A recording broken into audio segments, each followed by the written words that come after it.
찬양하라 내 영혼아, 찬양하라 내 영혼아. 내 속에 있는 것들아 다 찬양하라.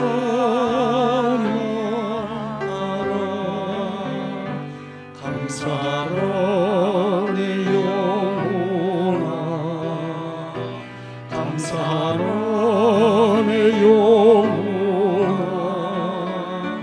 내 속에 있는 것들아 다 감사하라.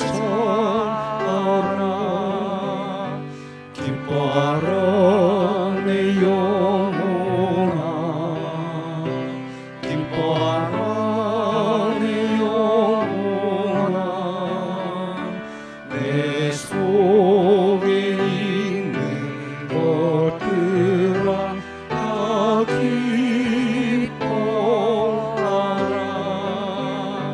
경배하라 내 영혼아,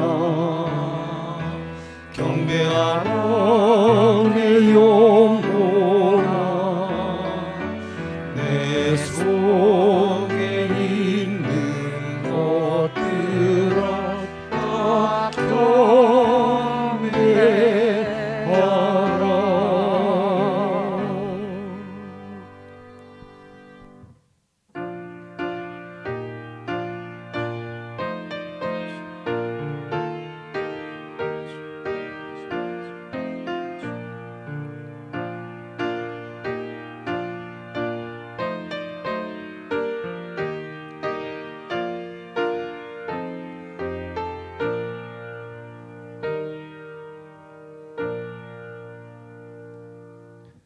하늘에 계시는 주여, 내가 눈을 들어 주께 향하나이다. 상전의 손을 바라보는 종들의 눈같이, 여주인의 손을 바라보는 여종의 눈같이 우리의 눈이 여호와 우리 하나님을 바라보며 우리에게 은혜 베풀어 주시기를 기다리나이다. 아멘. 하나님 아버지, 감사합니다. 오늘 이 거룩한 주일, 우리가 참으로 주 앞에 최소한의 인으로 나와서 또 비대면으로 주 앞에 예배할 수 있도록 우리를 세워주심을 감사드립니다. 오늘도 우리가 세상을 향했던 우리 마음을 정리하며 이 시간도 신령과 진정으로 주 앞에 예배하기 원하오니 하나님 홀로 영광받아 주옵시고 신령한 은혜와 복을 더하여 주시옵소서. 감사드리며 예수님 이름으로 기도드립니다. 아멘.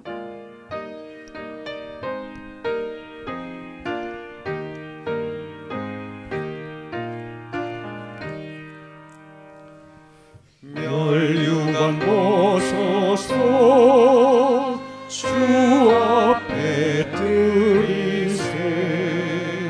저 천사 기쁜 노래가 온 땅에 퍼지네. 내 호가 되어서 주 찬송하여라.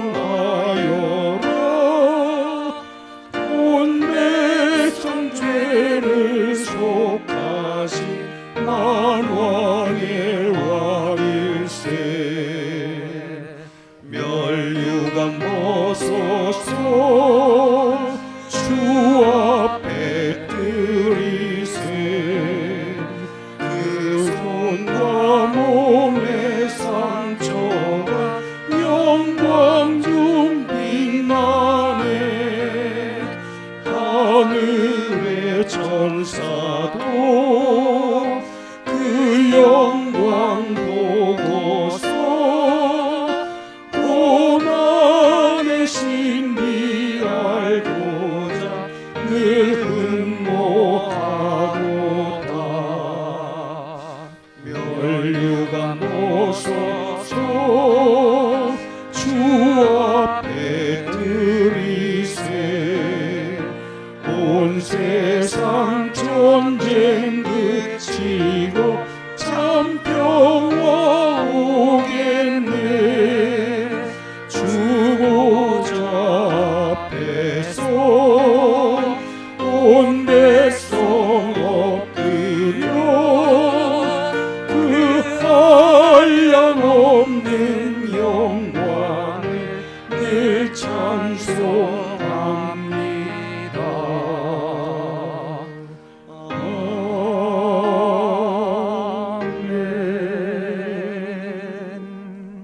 사도신경으로 우리의 신앙을 고백하겠습니다. 전능하사 천지를 만드신 하나님 아버지를 내가 믿사오며 그 외아들 우리 주 예수 그리스도를 믿사오니 이는 성령으로 잉태하사 동정녀 마리아에게 나시고 본디오 빌라도에게 고난을 받으사 십자가에 못 박혀 죽으시고 장사한 지 사흘 만에 죽은 자 가운데서 다시 살아나시며 하늘에 오르사 전능하신 하나님 우편에 앉아 계시다가 저리로서 산자와 죽은 자를 심판하러 오시리라. 성령을 믿사오며 거룩한 공회와 성도가 서로 교통하는 것과 죄를 사하여 주시는 것과 몸이 다시 사는 것과 영원히 사는 것을 믿사옵나이다. 아멘. 앉아주시기 바랍니다.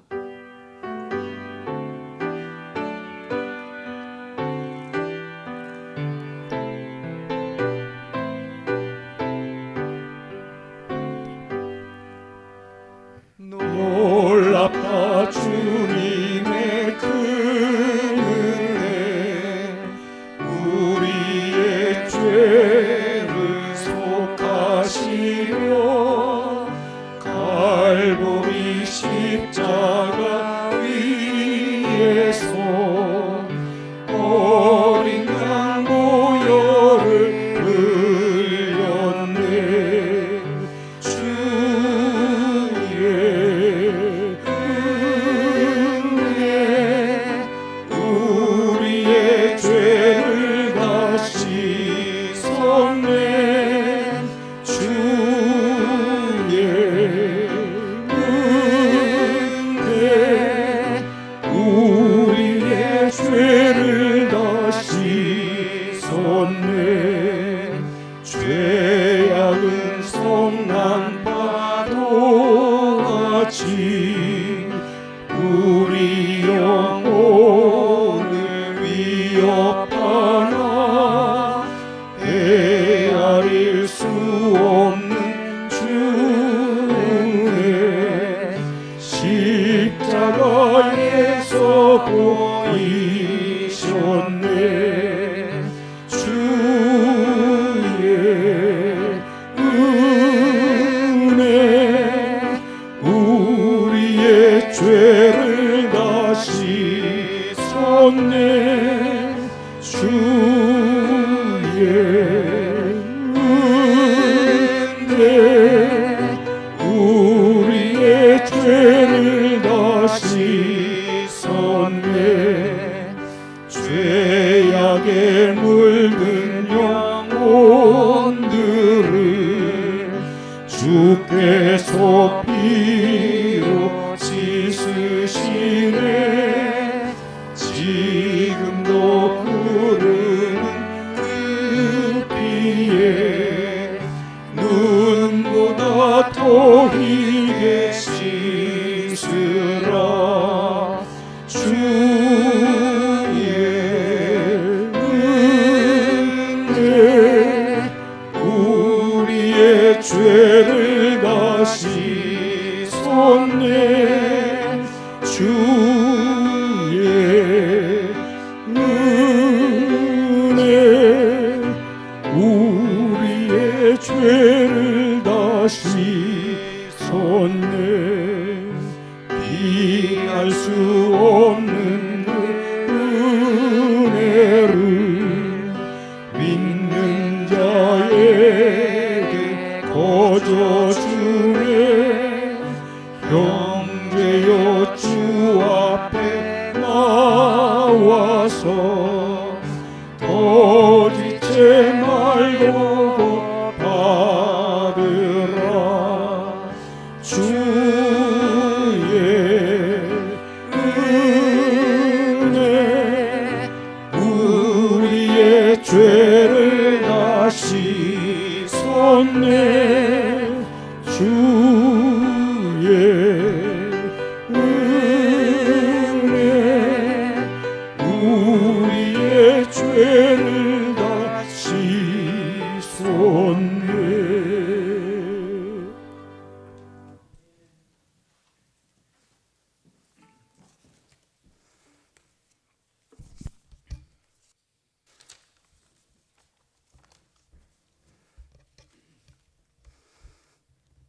하나님 아버지 감사합니다.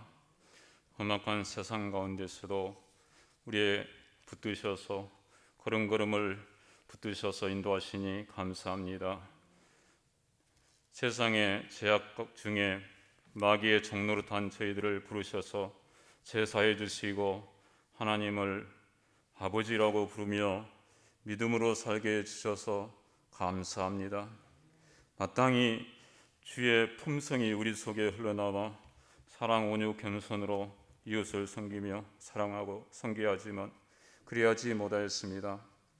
믿음 없이 세상의 방식대로 살았고 그리스도의 향기를 풍기지 못하였음을 용서하옵소서. 이 시간 머리 숙인 성도님들이 믿음으로 아버지를 구하기를 원합니다. 오늘도 성도님들이 모임에 정부의 통제에 의해 일부 성도만 모이고 집에서 모였나이다. 영이신 아버지, 어느 곳이든 계시는 아버지께서 모이는 곳에 임하시고 은혜를 허락해 주옵소서. 저들의 예배를 받아 주시옵소서. 주여, 성도들이 공고한 가운데 있습니다. 마귀에게 영적인 것을 내어주고 메마른 심령입니다. 병들어 몸이 아파 병상의 고통 중에 있습니다. 주님의 터치가 필요합니다. 사랑의 손길로 만지시고 이루하소서. 새롭게 하소서. 환경에 지배되지 않고 눌리지 않고 믿음으로 이루어 성령의 능력을 받아 세상을 능히 이기며 주의 나라를 이루게 하옵소서. 아버지, 세상은 날로 어두워만 갑니다. 노아의 때와 같이 생각이 계획이 약합니다. 우리 주변에서도 끔찍한 일이 일어나기도 합니다. 또한 자연재해로 고통하며 신음하며 전염병으로 두려워하며 모든 나라가 민족의 백성이 두려워하고 떨고 있습니다. 교회도 모든 모임의 제재를 받으며 주의 성도님들이 자유스럽게 예배하고 섬기며 사랑하며 전도하며 모이지 못하고 있습니다. 주여, 속히 회복하여 주옵소서. 우리가 어찌 해야 합니까? 성도가, 교회가 회개할 일이라면 회개할 수 있는 영을 부어 주옵소서. 주의 백성들이 회개하며 주께서 하늘에서 들으시고 이 땅을 고치시고 회복시키실 줄 믿습니다. 주님의 손이 짧아 구원하시지 못함이 아니라 하신 주님, 주의 백성의 기도를 들으시고 코로나는 물러가게 하옵소서. 우리 주일 예배가 회복되게 하옵소서. 수요 예배가 금요 예배가 회복되게 하옵소서. 새벽 기도가 회복되어 많은 성도들이 모여 기도하게 하옵소서.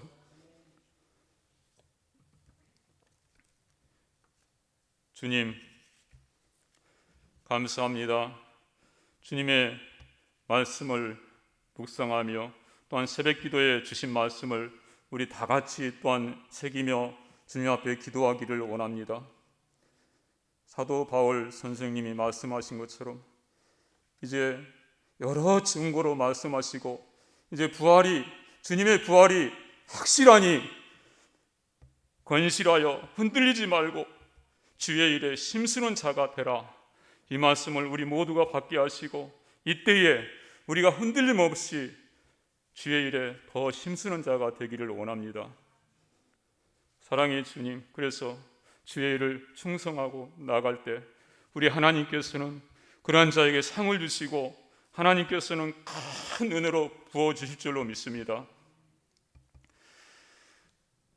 우리 한강교회를 섬기시는 차은일 목사님을 붙들어 주옵소서. 성령의 충만함을 부어 주옵소서. 가족이 평강케 하옵소서. 하나님 아버지, 두 분 목사님을 붙들어 주옵소서. 사역에 충실하게 하시고 또한 자녀들을 복을 주옵소서. 우리 두 분 전사님 또한 신방을 담당하는 전사님 이렇게 교회를 섬기십니다. 하나님이 받으시고 하나님께서 함께 하시고 이제 사역에 복을 주시고 저들 가정의 자녀들에게도 복을 주옵소서.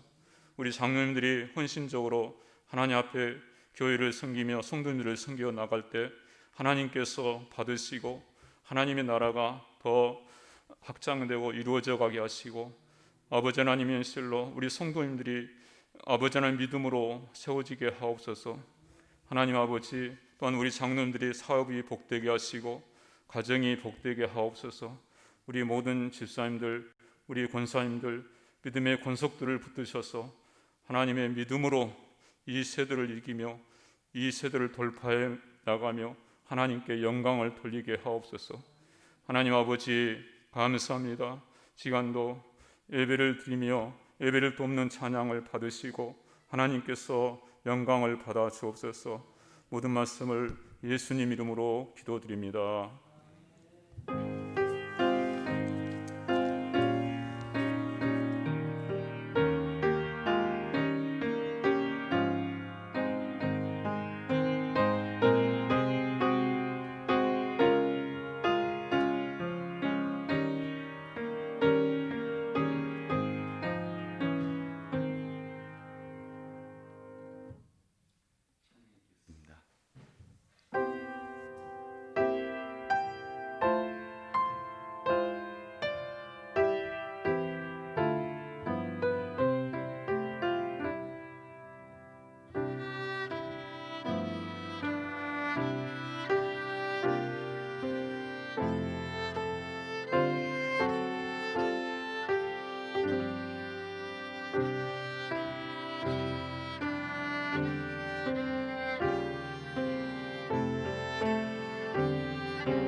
아멘. 감사합니다. 하나님께서 영광 받으신 줄은 믿습니다. 우리 하나님의 말씀 보겠습니다. 다니엘서 6장 1절부터 10절까지입니다. 제가 가진 구약 성경 1242쪽입니다.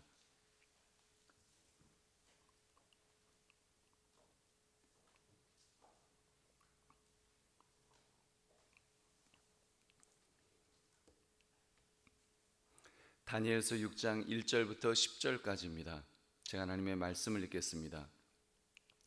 다리오가 자기의 뜻대로 고관 120명을 세워 전국을 통치하게 하고 또 그들 위에 총리 셋을 두었으니 다니엘이 그 중에 하나이라. 이는 고관들로 총리에게 자기의 직무를 보고하게 하여 왕에게 손해가 없게 하려 함이었더라. 다니엘은 마음이 민첩하여 총리들과 고관들 위에 뛰어나므로 왕이 그를 세워 전국을 다스리게 하고자 한지라. 이에 총리들과 고관들이 국사에 대하여 다니엘을 고발할 근거를 찾고자 하였으나 아무 근거 아무 허물도 찾지 못하였으니 이는 그가 충성되어 아무 그릇됨도 없고 아무 허물도 없음이었더라. 그들이 이르되 이 다니엘은 그 하나님의 율법에서 근거를 찾지 못하면 그를 고발할 수 없으리라 하고, 이에 총리들과 고관들이 모여 왕에게 나아가서 그에게 말하되 다리오 왕이여 만수무강하옵소서.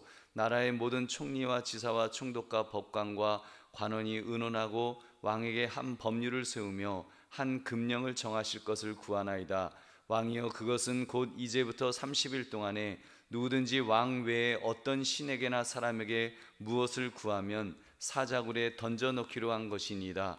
그런즉 왕이여 원하건대 금령을 세우시고 이 조서에 왕의 도장을 찍어 메대와 바사에 고치지 아니하는 규례를 따라 그것을 다시 고치지 못하게 하옵소서 하매, 이에 다리오 왕이 조서에 왕의 도장을 찍어 금령을 내니라.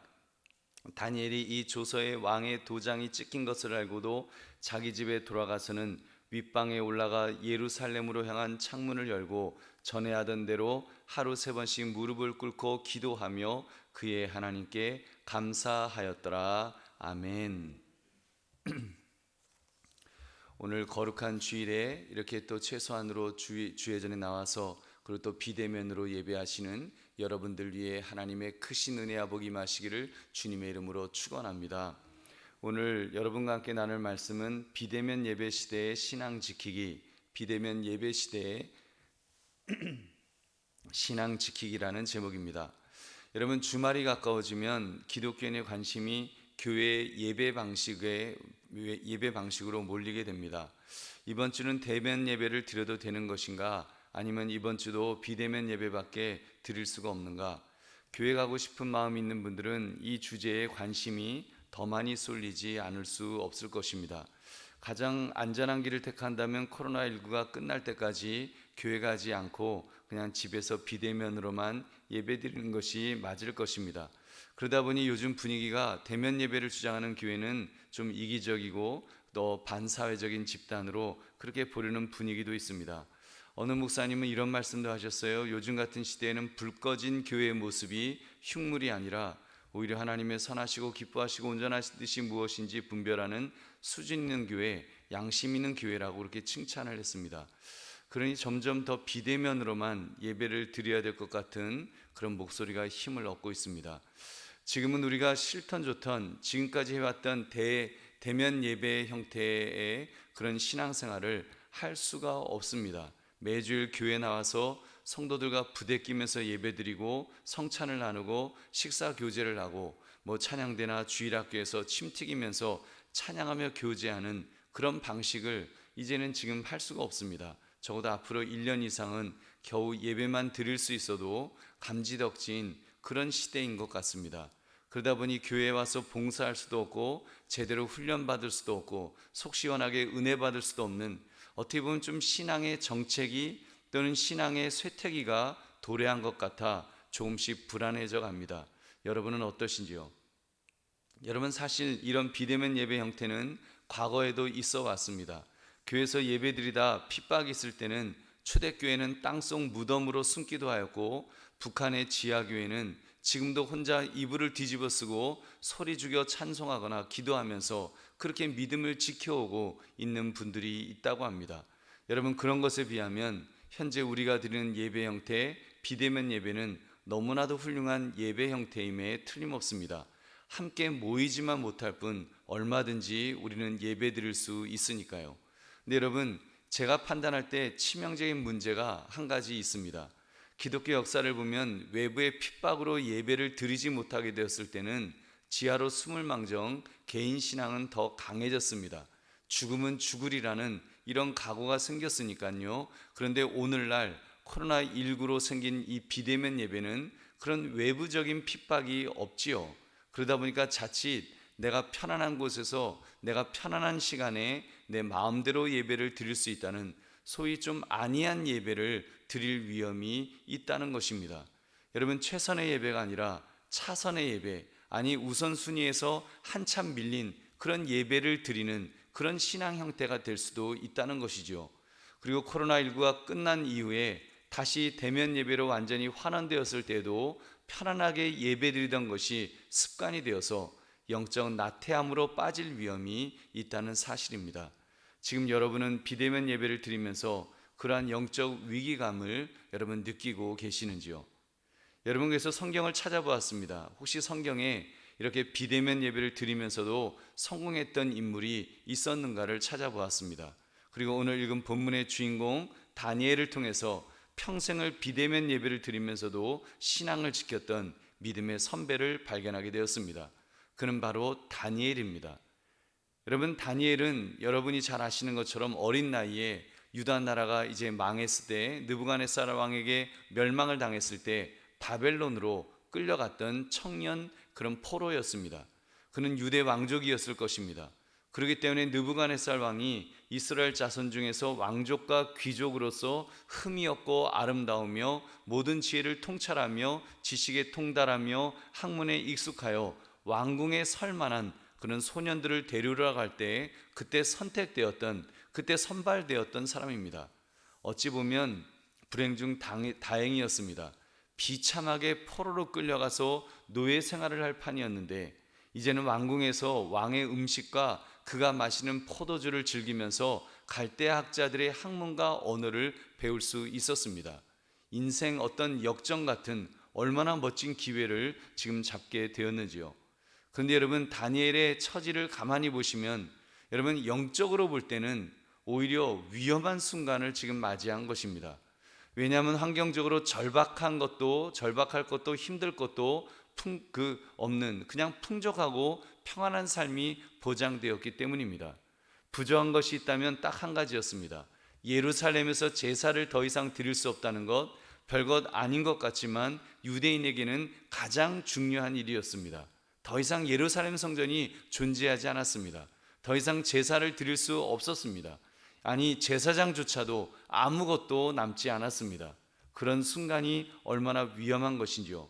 여러분, 이런 환경에서 다니엘이 어떻게 그렇게 그 먼 이국 땅 그 바벨론에서 그의 신앙을 잘 지켜나갈 수가 있었을까요?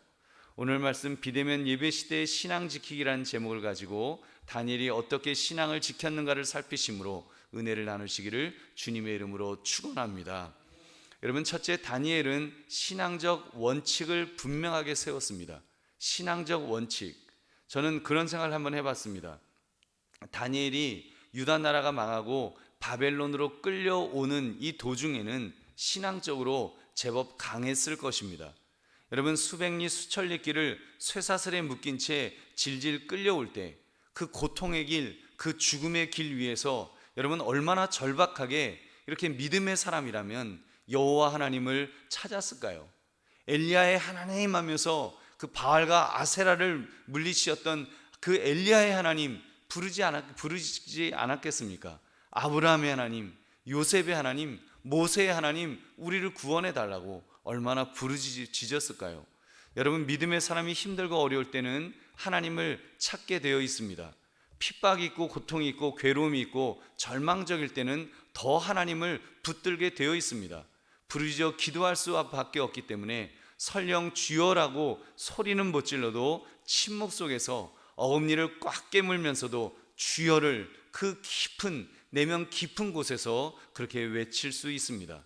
근데 문제는요, 바벨론에 지금 이렇게 도착한 다음이었습니다. 조금 전 말씀드린 것처럼 바벨론 나라의 미래를 책임질 인물을 배치라는 교육 프로그램에 이렇게 선발되었을 때 모든 것이 달라졌습니다. 왕의 음식이죠. 그가 마시는 최고 포도주, 왕이 입는 수준의 그런 명품 옷을 입고 호화로운 저택에서 모든 것이 최고의 삶을 이제 살게 되었을 때 여러분 얼마나 좋았을까요? 몸은 좋았겠지만 사실 영적으로는 나태해지기가 너무나도 좋은 위험한 순간이 된 것입니다. 이때 다니엘은 뜻을 정하였다고 성경은 기록합니다. 다니엘서 1장 8절 9절 말씀, 다니엘은 뜻을 정하여 왕의 음식과 그가 마시는 포도주로 자기를 더럽히지 아니하리라 하고 자기를 더럽히지 아니하도록 환관장에게 구하니 하나님이 다니엘로 하여금 환관장에게 은혜와 긍휼을 얻게 하신지라. 아멘. 여러분, 다니엘은 자기 앞에 펼쳐진 그 맛있는 음식과 포도주가 우상에게 바쳤던 그런 제물이라는 사실을 알게 되었습니다. 다니엘은 마음이 괴로웠을 것입니다. 내가 우상에게 바쳐졌던 이런 음식을 먹을 수가 있겠는가? 나는 하나님의 백성인데, 나는 하나님의 사람인데 어떻게 하나님께서 십계명을 우리에게 주신 그 계명을 어기면서 그렇게 살 수가 있겠는가? 그런 걸로 나를 배불릴 수는 없다. 그래서 그는 그 음식을 먹지 않고 채소만 가져달라고 부탁을 했습니다. 얼마나 멋진 영적 결단이지요. 죽음은 죽으리라는 각오로 그는 신앙적 원칙을 세우고 그 원칙을 지켜나갔던 것입니다. 우리 사랑하는 성도님들, 저는 지금 한국 교회가 직면하고 있는 이 비대면 예배의 시대를 무척 우려합니다. 저는 개인적으로 이렇게 성별 성차별 금지법 같은 것 여러분 통과되면 안 됩니다. 통과되지 않도록 우리가 최선을 다해서 막아야 되겠습니다만, 여러분 최악의 상황에서 통과된다고 하더라도 크게 염려할 것은 아니라고 봅니다.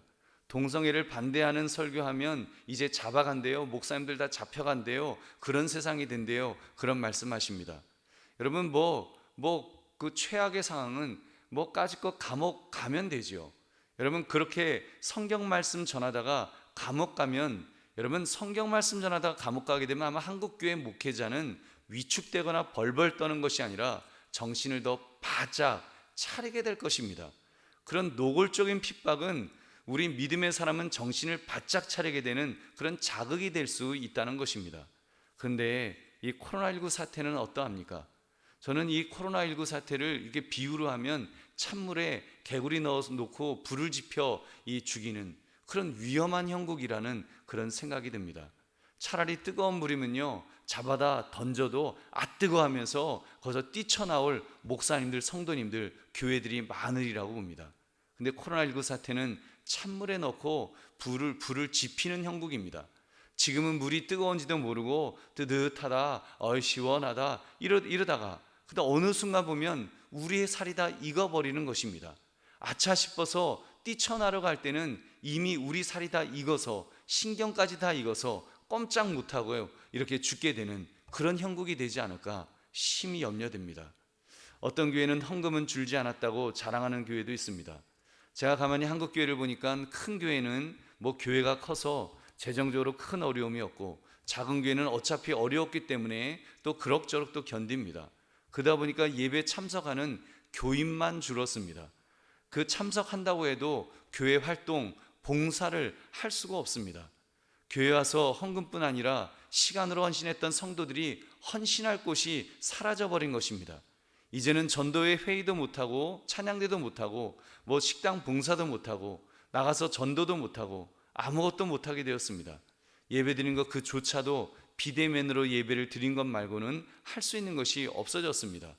자칫 신앙적으로 나태해지기 쉬운 그런 환경이라는 말입니다.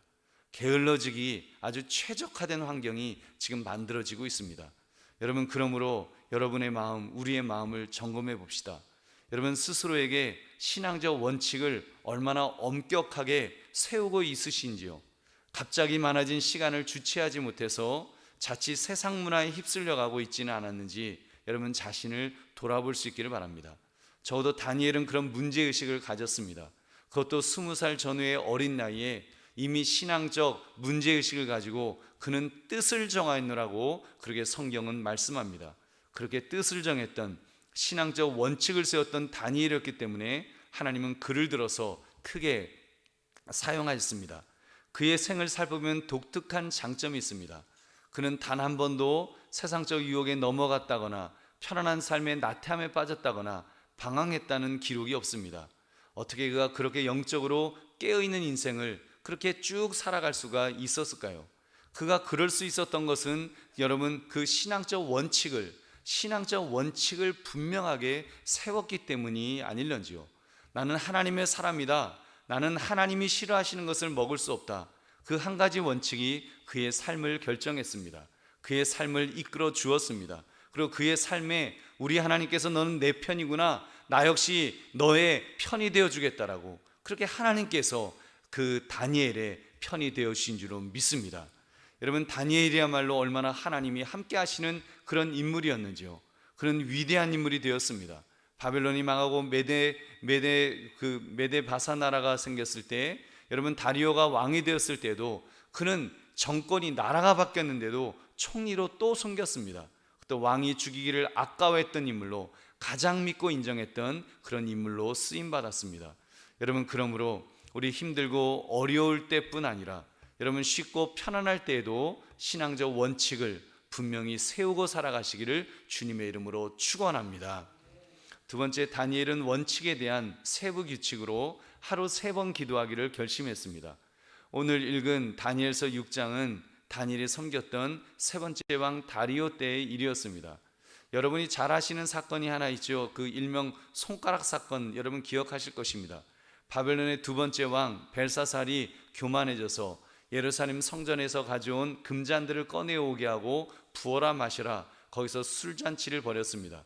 그때 손가락이 나타나서 메네메네 데겔 우바르신이라고 그렇게 썼습니다. 하나님의 사람 다니엘이 그것을 해석해 주었습니다. 하나님께서 왕의 나라를 저울에 이렇게 재어봤는데 부족함이 있어서 이제 메대와 바산 사람에게 주셨습니다. 그런 뜻이었습니다. 여러분, 그것을 해석해 주었을 때 얼마나 무서웠을까요? 그리고 바로 그날 밤 벨사살 왕이 살해당하고 메대 사람 다리오가 새로운 나라를 세웠습니다. 바로 메대 바사 나라입니다. 이때도 다니엘이 얼마나 인정을 받았는가 하면 그 나라를 통치하기 위해서 3명의 총리를 세웠는데 그 셋 중에 한 명이 되었습니다. 그리고 셋 중에서도 우두머리로 세웠으니 얼마나 유능하고 믿을 만한 그런 사람이었냐는 말입니다. 근데 문제는 왕으로부터 그런 총애를 받은 만큼 또 질투하는 사람들도 많았습니다. 그들이 다니엘을 잡으려고 했습니다. 근데 아무리 비리를 찾으려고 해도 찾을 수가 없었습니다. 그만큼 다니엘은 바르게 성실하게 충실하게 살았다는 말입니다.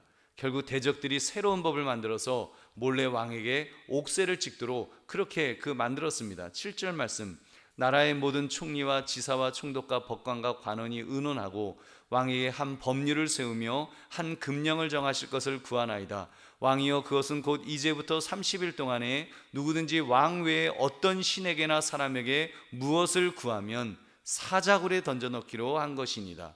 누구를 죽이고 싶어서 이 법이 만들어졌습니까? 다니엘이었습니다. 그 법은 다니엘 한 사람을 타겟으로 만들어진 것입니다. 앞으로 30일 동안 다리오 왕을 제외한 그 어떤 신에게나 사람에게 기도하면 사자굴에 던져질 것이다. 매일 다니엘이 기도하는 것을 알고 있었던 대적들이 지금 그 법안을 통과시켰던 것입니다. 여러분, 이 비슷한 상황을 기억하실 것입니다. 느부갓네살 왕이 금신상을 만들어 놓고 절하도록 시키면서 절하지 않으면 풀무불 속에 던져 넣는다는 법령을 발표했었죠. 그때 다니엘의 세 친구들 사드락 메삭 아벳느고는 그들 역시도 신앙적 원칙을 세우고 살았던 사람들이었기 때문에 절하지 않았습니다. 풀무불에 던져졌으나 죽지 않은 기적이 일어난 적이 있었습니다. 할렐루야. 여러분, 오늘 본문의 다니엘도 마찬가지였습니다. 다니엘은 신앙적 원칙에 구체적인 행동 강령을 세웠습니다. 10절 말씀, 다니엘이 이 조서의 왕의 도장이 찍힌 것을 알고도 자기 집에 돌아가서는 윗방에 올라가 예루살렘으로 향한 창문을 열고 전에 하던 대로 하루 3번씩 무릎을 꿇고 기도하며 그의 하나님께 감사하였더라. 아멘. 여러분, 다니엘이 어떤 예배를 드렸는가가 여러분 느껴지시는지요? 오늘날로 말하면 우리 같은 비대면 예배를 지금 드리고 있는 것입니다. 다니엘은 바벨론으로 끌려온 이후에 예루살렘 성전이 그리웠을 것입니다. 엄마 아빠의 손을 잡고 갔던 그 예루살렘 성전, 마치 예수님께서 마리아와 요셉과 가셨던 것처럼 다니엘도 그곳에서 제사를 드리면서 성경을 배우면서 또 하나님의 백성들을 만나 교제하면서 그렇게 좋은 시간을 지내었을 것입니다. 어쩌면 이미 예루살렘 성전 주일학교 같은 곳에서 사드락 메삭 아벳느고 그 친구들을 만났었는지도 모르겠습니다. 근데 지금은 포로가 되었습니다. 오매불망 가고 싶어도 갈 수 없는 곳, 그곳. 그래서 다니엘은 하루 3번 그 예루살렘을 향해서 창문을 열어놓고 무릎을 꿇고 기도했던 것입니다. 일종의 개인 경건의 시간이죠. 개인 예배를 드린 것입니다. 왜요? 방법이 없었으니까요. 그것이 다니엘이 하나님을 향해 예배할 수 있는 최선의 방법이었기 때문에 그 비대면으로 자기 혼자서 그렇게 무릎 꿇고 기도하는 것 말고는 방법이었었기 때문에 그는 것을 최선으로 그렇게 하나님께 예배했던 것입니다. 그러면서 다니엘은 자기 정체성을 지켜갔습니다. 나는 하나님의 백성이다. 나는 하나님의 자녀다. 나는 하나님의 사람이다. 비록 예루살렘과 공간적으로 떨어져 있었으나 영적으로는, 정신적으로는 이어져 있었음에 틀림없습니다. 여러분, 이것이 다니엘이 신앙을 지킬 수 있었던 그런 비결이었습니다. 바로 이 비대면 예배로 말입니다. 근데 여러분, 다니엘의 비대면 예배를 자세히 보시기 바랍니다. 다니엘은요, 예배를 드릴 수가 없어서 비대면 예배를 드렸던 것입니다. 그에게 만약 예루살렘 성전이 2-3시간 달려갈 거리에 있었다면 그는 기쁨으로 달려갔을 것입니다. 그는 감격하여 성전에 엎드려 성전의 마룻바닥을 그의 눈물로 닦았을 것입니다. 근데 성전이 파괴되어 무너져 내렸습니다. 죽을 때까지 갈 수 없을 만큼 먼 곳으로 포로로 끌려갔습니다. 대면 예배가 불가능하니까 그는 비대면 예배를 드렸습니다. 그러면서도 신앙을 지켰던 것입니다. 보십시오. 왕의 조서가 어인이 찍혀 공포되었습니다. 그가 기도하는 모습이 발각되면 사자굴에 던져져 죽임을 당할 것을 알았습니다. 아니, 그 법이 바로 그의 대적들이 음모를 꾸면서 만든 사실도 알았을 것입니다. 그럼에도 그는 신앙적 원칙을 세우고 전에 하던 대로 하루 3번씩 창문을 활짝 열어놓고 예루살렘을 향해서 무릎을 꿇고 기도했던 것입니다. 우리 사랑하는 성도들이요, 다니엘에 비하면 우리는 얼마나 좋습니까? 핸드폰을 열어서 문자를 누르면 실시간으로 예배 실황을 볼 수가 있습니다. 비록 공간적으로 같이 있을 수 없지만 말입니다. 여러분의 집에서 저는 한강교회 예배당 안에서 우리는 공간은 함께하지 못해도 그러나 시간만은 동시간대에 우리가 예배드릴 수 있습니다. 저는 여러분에게 권면합니다. 공간적으로 같이 모이지 못해도 시간적으로만이라도 여러분, 우리 꼭 같이 예배드립시다. 이것이 우리가 하나님께 드릴 최선의 예배가 아닐런지요. 다니엘이 뜻을 정하였던 것처럼 잠을 줄여서라도 신앙적 원칙을 세우시고 내가 지켜야 될 것을 여러분 지키시기 바랍니다. 내가 실시간으로 하나님께 예배하리라, 이 원칙만은 꼭 지킵시다. 왜냐하면 시간만이라도 지키는 것이 우리가 할 수 있는 최선이기 때문인 줄로 믿습니다. 그러므로 다니엘이 하루 3번 규칙을 정하여 기도한 것처럼 예배 시간만큼은 반드시 지키겠노라 결심하시기를 주님의 이름으로 축원합니다. 3번째, 다니엘은 그 신앙적 원칙을 그의 삶에 그대로 적용하면서 살았습니다. 저는 이 부분이 어쩌면 비대면 예배 시대에 우리가 강화시켜야 될 그런 부분이 아닌가 생각합니다. 그동안 신앙생활을 하면서 자칫 우리는 보여주기식 신앙생활을 해왔습니다. 여러분, 모이기를 힘쓰라 하신 말씀처럼 우리는 모이기를 힘썼고 함께 부대끼며 하나님께 예배했습니다.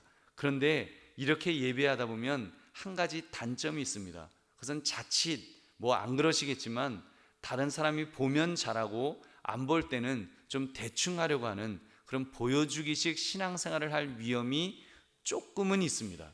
그래서 예배 출석만 잘하면 믿음 좋은 사람이라는 인정을 받았습니다. 그러다 보니까 세상에서의 삶은 엉망인데 교회 출석만 잘하여 교회에서는 존경받는 성도인데 밖에서는 손가락질을 당하는 그런 이중적인 그런 기독교인들도 혹 생겨났습니다. 여러분, 이제는 알곡과 가라지가 그냥 선별되는 시대가 되었습니다. 내가 비대면으로라도 예배드리겠다는 분들은 정말 믿음의 사람들입니다. 누가 예배 드렸는지 안 드렸는지 이게 점검해 주지 않고 강요하지도 않고, 이제는 사실 대면 예배를 드려도 1부 예배 드리고 3부 예배 드리면은 서로 만날 수도 없습니다. 여러분, 칭찬하지도 교회 나오셨다고 누가 칭찬해 주지도 않고, 이제는 서로 대화도 많이 못하고, 이게 믿음이 없으면 이제는 신앙생활하기 정말 힘든 그런 시대가 되었습니다. 교회 오면 무언가 그래도 영적으로 묘한 그런 거룩함이 느껴져서 예배 드린 것 같은데, 사실 인터넷으로 예배 드릴 때는 얼마나 좀 감질납니까? 뭐가 잘 안 느껴지기도 하잖아요. 그럼에도 비대면으로 예배 드린다는 것은 반드시 필요한 것이요, 믿음의 사람에게는 여러분, 우리가 비대면으로라도 또 예배 드리는 것이 마땅한 본분인 줄 여러분 믿으시기 바랍니다. 그렇다면 거기에 중요한 것 한 가지를 덧붙이겠습니다. 우리가 건물 중심의 신앙생활이 자칫 보여주기식 신앙의 위험이 있었다면 비대면 예배는 그 위험성이 이제 없어졌으니 더 하나님에게만 우리가 집중해야 됩니다. 어쩌면 여러분 우리가 간과하기 쉬웠던 좀 더 내면화된 그런 신앙생활을 우리가 해야 될 것입니다. 나와 하나님과의 관계, 다른 사람이 어떻게 볼까 이런 거품을 다 빼어버린 정말 나와 하나님과의 관계만 여러분 여기에 집중하시기 바랍니다. 여러분 그래서 오늘 예배를 통해서 하나님의 말씀이 여러분의 마음속에 들어와서 빛을 발하도록 마음을 여십시오. 여러분 우리가 진짜 이제는 뭐 마스크를 쓰고 있기 때문에 서로 교제도 제대로 못합니다. 이제는 우리가 교회에 와서든 또는 우리가 비대면으로 예배를 드리든 정말로 하나님에게만 집중하는, 하나님밖에 이제는 우리가 바라볼 뿐이 없다는 것을 우리가 분명히 깨달아서 우리 그렇게 신앙생활해야 됩니다. 여러분, 여러분의 마음속에 하나님의 말씀이 빛을 내고 있으신지요? 여러분의 내면 깊은 곳에 세파에 어둑어둑해져가던 그 마음에 하나님의 빛이 비추고 있느냐는 말입니다. 그 빛이 찬란하게 여러분의 마음을 비추도록 그렇게 하십시오. 여러분의 마음의 단 한 구석도 어둠에 감춰져 있지 않도록 환하게 빛나도록 그렇게 주님과의 관계에 집중하시기 바랍니다. 하나님께서 특별한 은혜를 부어주실 줄로 믿습니다. 저는 다니엘이야말로 그런 내면화된 예배에 하나님과 자신밖에 없었던 그 내면화된 그런 예배 속에서 정말 멋진 믿음의 사람이 되었노라고 그렇게 확신합니다. 성경 인물 중에 허물 많은 사람이 사실 대부분입니다. 아브라함도요, 이삭도, 야곱도, 믿음의 조상들도 다 허물이 많았습니다. 모세도 있었고요, 다윗 왕 같은 사람은 파렴치한 범죄도 저질렀던 인물입니다. 근데 유독 비대면 예배밖에 드릴 수 없었던 다니엘은 그런 허물이 기록되어 있지 않습니다. 특히 대적들이 먼지떨이식으로 탈탈 털어보았는데도 흠잡을 것이 없었습니다. 왜 그럴까를 생각해 보았습니다. 그만큼 다니엘은 이 비대면 예배 속에 절박함이 묻어 있었다는 사실입니다. 처음 친구들과 뜻을 정하였을 때에나 그리고 이렇게 하루 3번 창문을 열어놓고 예루살렘을 향해 기도하는 이 일종의 비대면 예배를 드릴 때에도 다니엘에게는 절박감이 있었습니다. 그냥 뭐 대충 예배 드리는 것이 아니라 절박감이 있었어요. 이 예배를 드리다가 나는 죽어도 좋다, 나는 하나님을 섬기다가 죽어도 좋다고 하는 그 분명한 그 결단이 있었습니다. 그 어떤 믿음의 선배들보다도 그 더 절박한 마음으로 그렇게 예배드렸다는 것입니다. 아브라함, 이삭, 야곱보다도 어쩌면 더 절박하게, 정말 절박함 속에서 그렇게 예배했습니다. 그렇기 때문에 그만큼 삶에서도 더 흠잡힐 데 없는 멋진 인물이 된 것이 아니겠습니까? 여러분, 하나님께서 다니엘을 정말로 위대하게 쓰셨습니다. 아까 말씀드린 것처럼 3명의 왕을 모시며 그렇게 총리로 일할 수 있었다는 그 말씀을 드렸습니다. 그뿐 아니라 그는 영적으로도 보면 다니엘서의 저자로 그렇게 쓰임 받았습니다. 여러분, 다니엘서는요, 오늘 본문의 6장까지에는 평범한 다니엘에 관한 그런 기록이 있습니다만 7장부터 보면은 여러분 신약 성경의 요한계시록과 같은 그런 하나님 나라의 장래에 관한 묵시를 이렇게 담는 그런 성경을 그가 썼습니다. 그 역경과 어려움 속에 있던 이스라엘 백성들에게 하나님은 우리에게 승리를 주신다는 것을, 그 최종적인 승리할 것을 이렇게 그 기록하도록 하나님께서 그 비밀을 바로 다니엘을 통해서 기록하도록 하셨던 것입니다. 얼마나 위대한 그런 삶인지요. 여러분, 그렇다면 우리도 신앙적 결단을 합시다. 비대면 예배 시대를 살아야만 한다고 지금은 좀 놀며 쉬는 때이다, 좀 게으름을 피워도 된다라고 생각해서는 안 됩니다. 여러분, 지금이야말로 결단해야 될 바로 그런 때인 줄로 믿습니다. 여러분, 죽은 물고기는 강물을 둥둥 그냥 떠내려갑니다. 둥둥 떠내려가는 거예요. 여러분, 살아있는 물고기는 강물의 물살이 아무리 빨라도 그 물살을 뚫고 꼬리를 치면서 역으로 그 뚫고 올라갑니다. 그게 살아있는 물고기예요.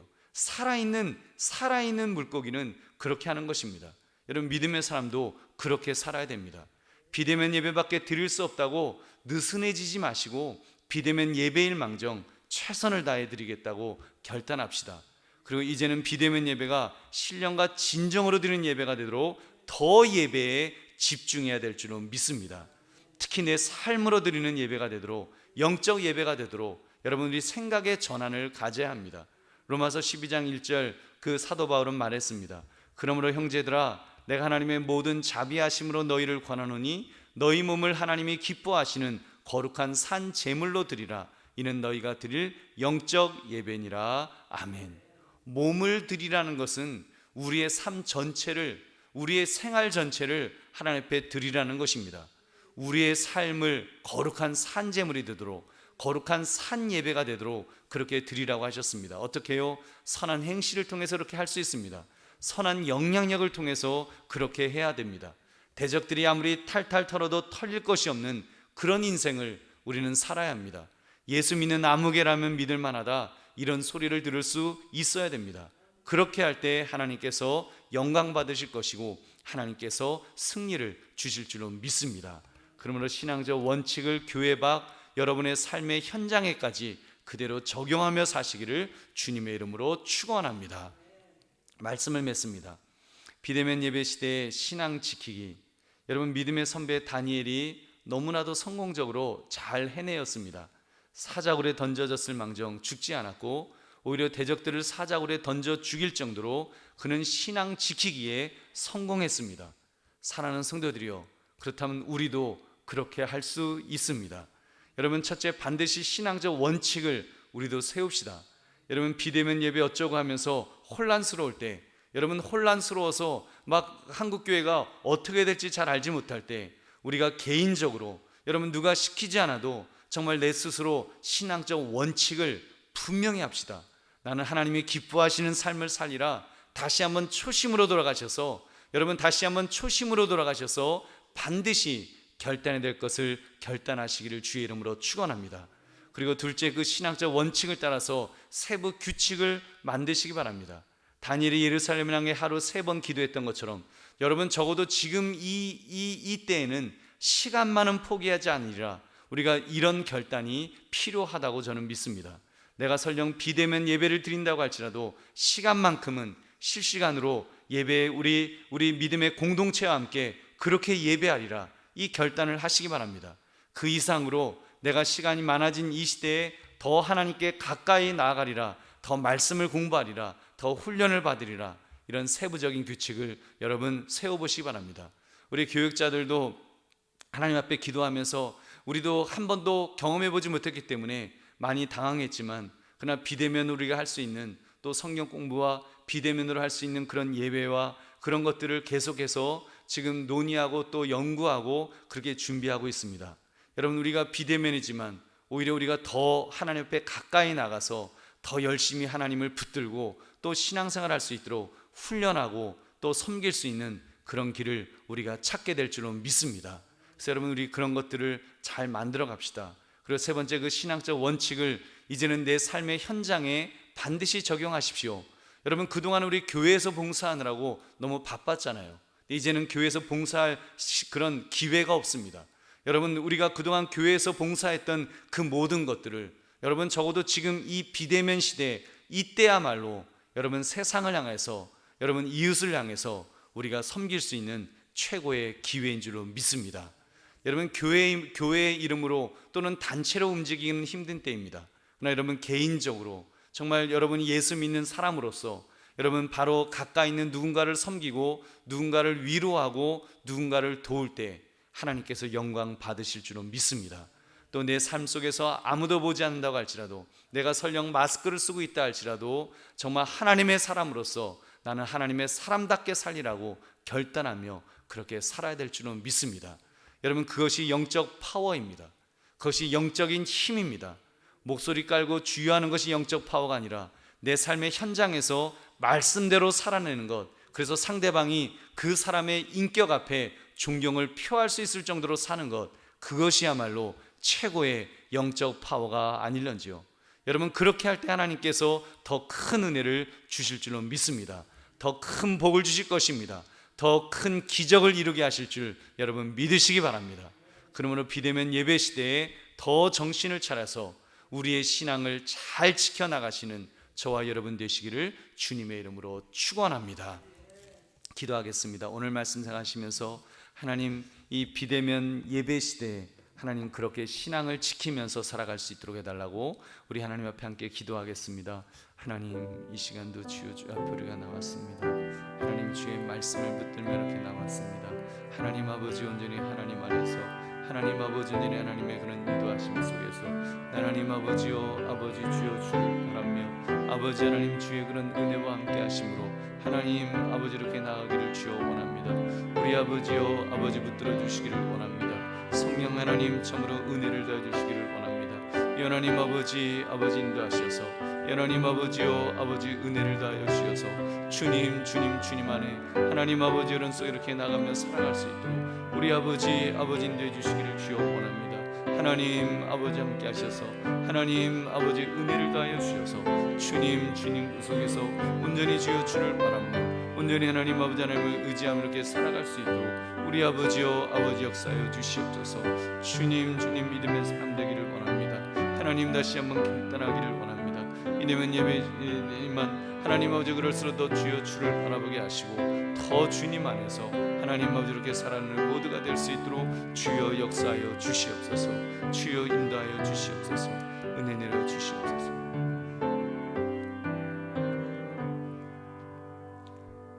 하나님 아버지, 우리가 오늘 말씀을 통해서 비대면 예배 시대에 신앙을 지키는 법을 우리가 깨닫도록 하심을 감사드립니다. 다니엘처럼 하나님, 우리도 정말 특단의 그런 결단 속에서 하나님 우리의 신앙을 잘 지켜나갈 수 있게 하시고 하나님 더 참으로 하나님이 함께 하시는 승리하는 인생을 살아갈 수 있도록 우리 모두를 붙들어 주시옵소서. 함께 하실 줄 믿사오며 예수님 이름으로 기도드립니다. 아멘.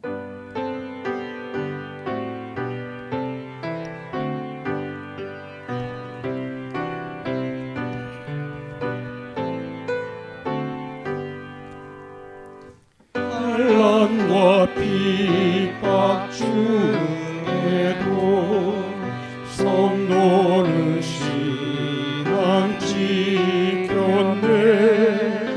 이 신앙 생각할 때에 기쁨이 충만하도다. 성도의 신앙 죽도록 충성하겠네. 복중에 매인 성도나 양심은 자유 얻었네. 우리도 고난 받으면 죽어도 되도다. 성도의 신앙 따라서 죽도록 충성하겠네.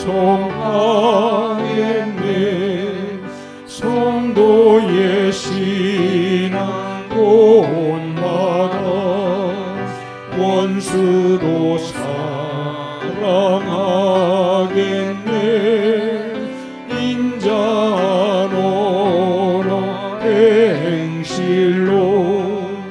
이 신앙 전파하리라. 성도의 신앙 따라서 죽도록 충성하겠네.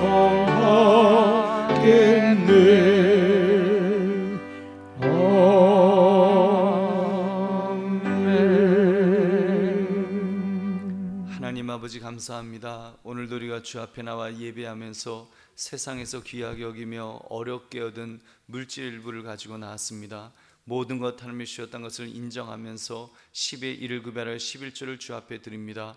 정성스럽게 준비한 주일헌금을 드리고 감사의 조건을 가지고 감사의 예물을 드리고 땅까지 복음을 증거하기 위해 선경금으로 드리며 특별헌금으로 드리는 손길들 위에 하나님 은혜와 복을 주시기를 원합니다.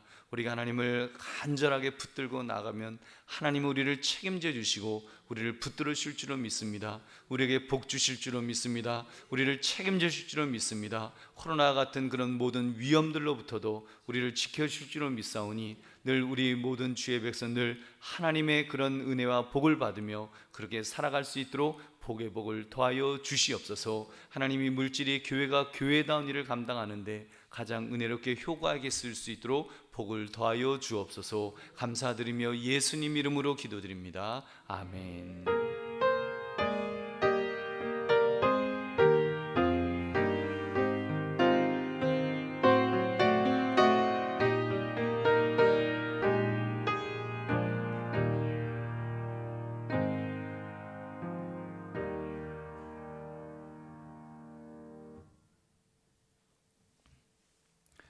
주의 이름으로 여러분을 사랑합니다. 환영합니다. 그리고 또 여러분 건강하십시오. 여러분 이 코로나 때에 건강 잘 지키시기 바랍니다. 교회 앞에 광고 말씀 드리겠습니다. 우리 계속해서 우리 방역 지침에 따라서 그렇게 우리 예배를 드립니다. 우리 방역 당국의 지침이 비대면 예배를 계속해서 원칙으로 하고 있습니다. 그래서 여러분 대예배실에 이제 49분까지로 그리고 소예배실에는 20분까지는 비대면으로 예배를 드릴 수 있다는 것입니다. 성도님들 중 고령이거나 기저질환이 있으신 분이거나 또 직업상 대면 예배 참석이 불가하신 분들은 계속하여 영상 예배를 들어주셔서 방역 지침을 잘 따라 주시기 바랍니다. 그리고 혹시 여러분 뭐 열이 있거나 꼭 몸이 안 좋으시면 그럴 때는 꼭 비대면 예배를 들어주셔서 여러분도 공동체가 어려움에 빠지지 않도록 이렇게 서로 또 협조해 주시면 감사하겠습니다.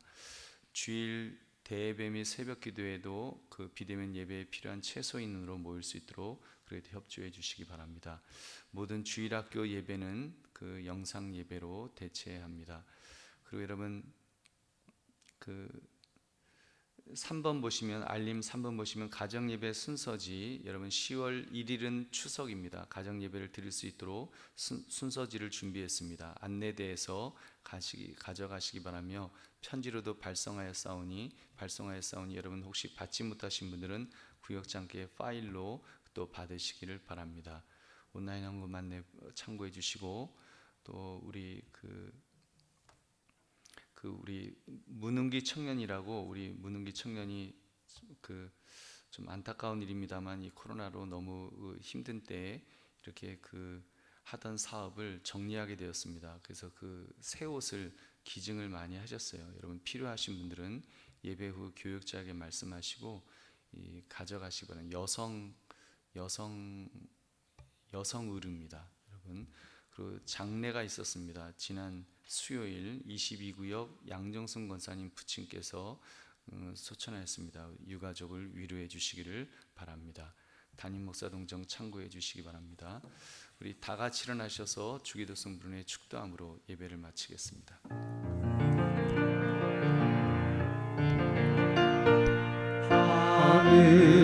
하늘에 계신 아버지 이름 거룩하사 주님 나라 임하시고 뜻이 이루어지리이다.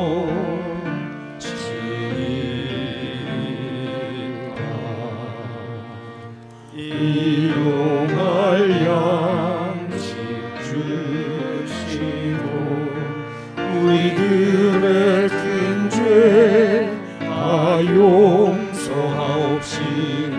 또 시험에 들게 하시고 악에서 구원하소서. 대개 주의 나라 주의 권세 주의 영원히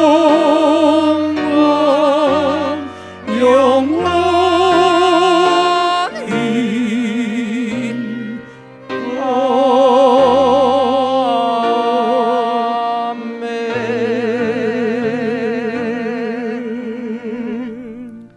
이제는 우리 주 예수 그리스도의 은혜와 성부 하나님 아버지의 무한하신 사랑하심과 성령 하나님의 인도 충만 교통하심이 오늘 예배 속에 비대면 예배 시대에 신앙 지키는 방법을 우리가 다시 한번 또 깨달으며 결심하며 결단하며 돌아가는 우리 모든 성도님들 머리 위에, 저들의 가정과 학과 직장과 사업 위에, 자녀들 위에, 이 나라 이 민족의 세계 선교 위에, 또 코로나로 고통하는 모든 분들과 애쓰시는 모든 분들 위에 지금으로부터 영원까지 함께 있을지어다. 아멘.